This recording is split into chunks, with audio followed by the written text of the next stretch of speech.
This small little rapid is what we got a portage around. I'm sure if I canoed hard enough, I could go right up this fucker.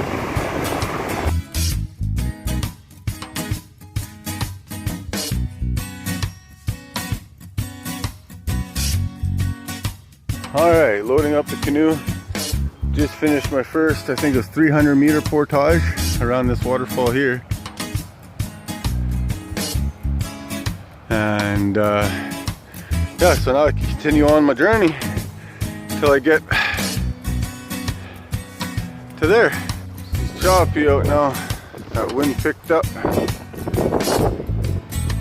Came from all the way back over there. But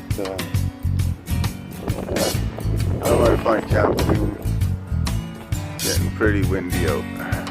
Choppy. Okay, well, I got winded. All my shit here just fucking. I couldn't paddle out there no more. I'm gonna wait till this calms down a little bit. Arms are getting too sore. Fucking shitty place to be. I think a bear den is like right over there. Bunch of bear shit up there. So I'm out of here right away.